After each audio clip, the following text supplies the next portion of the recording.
Olá, irmãos, a graça e a paz do Senhor Jesus, tudo bem com vocês?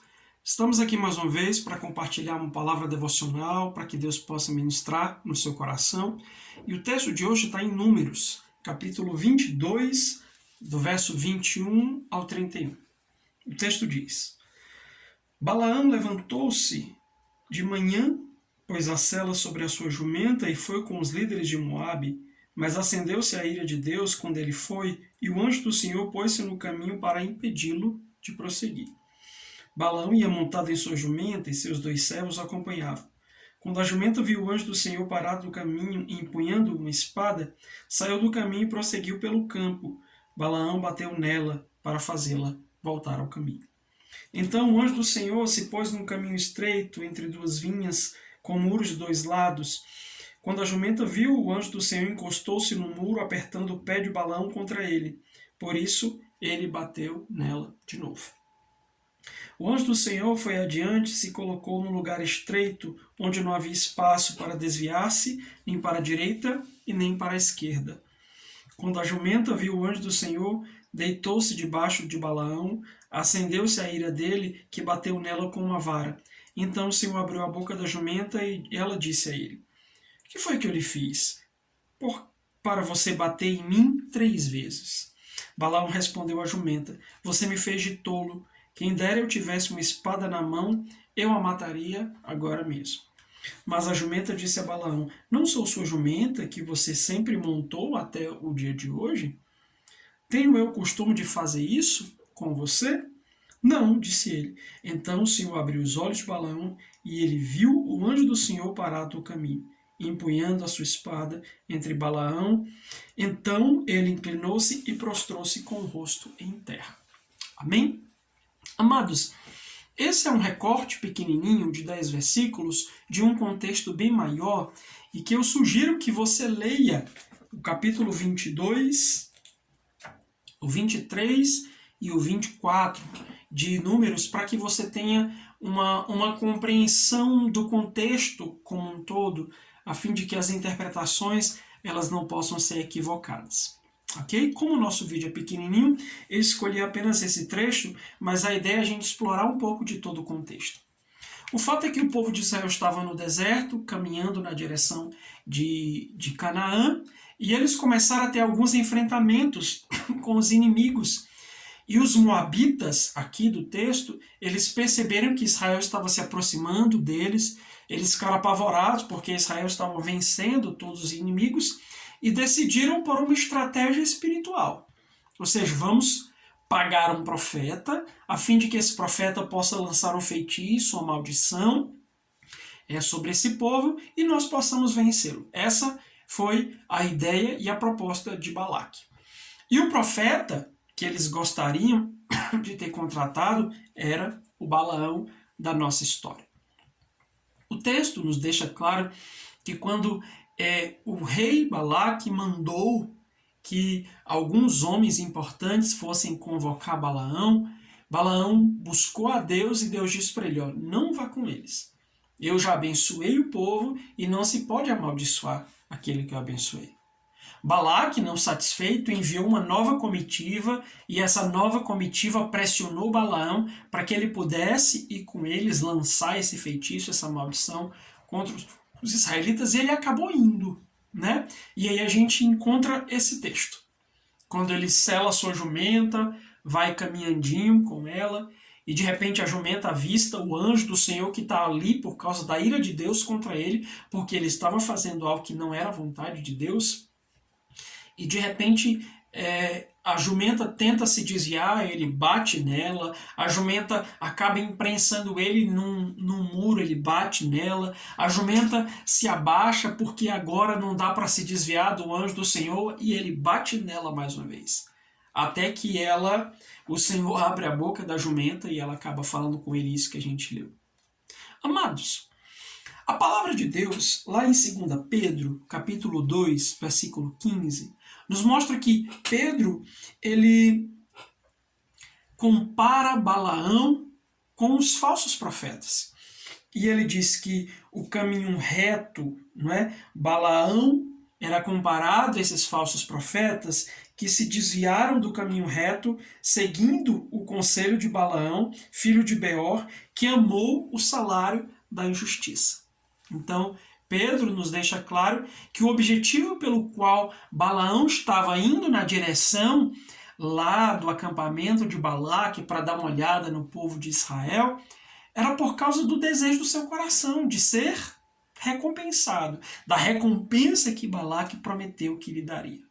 Embora você vai ver no texto o discurso de Balaão, que eu não posso amaldiçoar aquilo que Deus abençoou, eu não posso dizer nada do que Deus tenha dito, mas o coração dele estava inclinado, estava seduzido a respeito do prêmio, ou da recompensa que Balaque havia prometido. E isso é interessante. Muitas vezes nós estamos convictos de que certas coisas, certos caminhos, certas propostas não são a vontade de Deus, mas ainda assim nos sentimos seduzidos pelo prêmio, pelo prazer, pelas propostas, por aquilo que tem nos sido oferecido. E é muito interessante que quando você lê esses 3 capítulos que eu disse para você, o 22, 23, 24, você vai ver que o texto mostra que no primeiro momento Deus já disse que ele não deveria ir. Mas daí, no segundo momento, ele vai orar a Deus e parece, entre aspas, que Deus o libera, mas isso não é verdade. Se Deus, como o próprio Balaão disse, não é homem para que minta, nem filho do homem para que se arrependa, nesses textos, é interessante, por que Deus mudaria de ideia?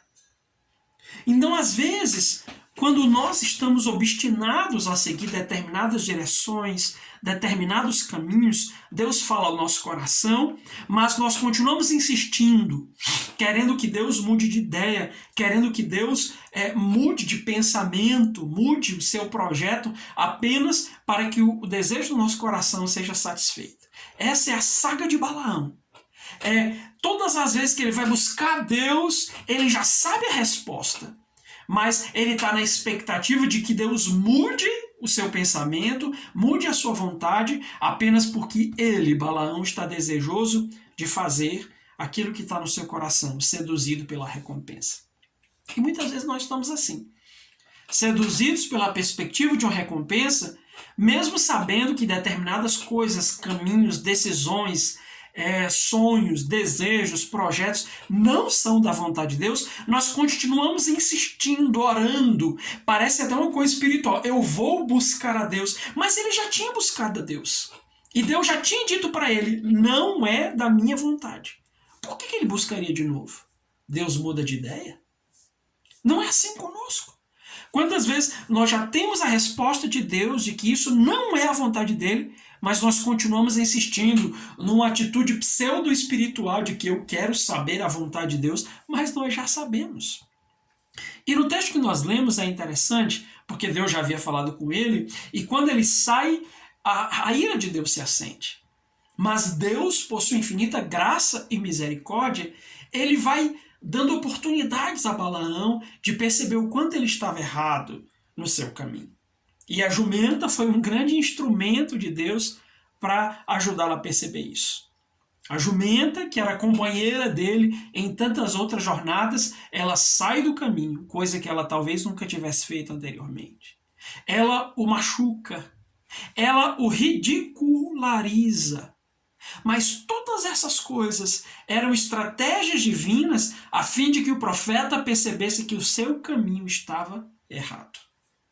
E aí eu pergunto para você, você tem percebido os sinais de Deus ao seu redor mostrando que o caminho que você está seguindo, que as propostas que você tem aceitado não são da vontade de Deus, não estão coerentes com a palavra do Senhor? Isso é muito importante, queridos. Discernir os sinais, a jumenta estava de olhos abertos, mas Balaão estava cego em sua obstinação. Assim é conosco. Quando o nosso coração está inclinado em determinadas direções, nós não conseguimos enxergar, ficamos cegos. E os sinais estão na nossa frente, como a jumenta diz. Por acaso eu já fiz isso outra vez com você? Tipo assim, acorda, cara. Se isso está acontecendo, tem uma razão de ser. Ou seja, nós precisamos estar atentos, queridos, para esse tipo de coisa. Porque às vezes os sinais estão acontecendo, coisas estão saindo do trilho, dificuldades, dores, problemas estão acontecendo para nos mostrar que estamos indo na direção errada. Mas nós continuamos caminhando nessa direção. Foi isso que Balaão fez. E você vai ler no texto que ele chega lá, ele não amaldiçoou, porque Deus diz para ele não amaldiçoar, mas Balaão, corrompido pelo desejo de receber recompensa, ele não amaldiçoou o povo, mas ele deu uma estratégia aos moabitas para que o povo de Israel pudesse ser amaldiçoado por causa do seu próprio pecado e concupiscência. Lá em Números, capítulo 31, no versículo 16, nós vemos que o que acontece a partir do capítulo 25, que aquilo que eles estavam fazendo havia sido algo que Balaão cochichou nos ouvidos de Balaque, sobre dar oportunidade para que as mulheres pudessem seduzir os israelitas e nessa sedução eles cairiam em desgraça. Ou seja, o que eu quero deixar claro é que quando o nosso coração está obstinado em determinadas coisas, nós arranjamos formas e parecem as mais espirituais, parecem as mais bonitas, mas no fundo nós estamos olhando apenas para a recompensa. Mas nós precisamos nos voltar para a palavra e para os princípios de Deus.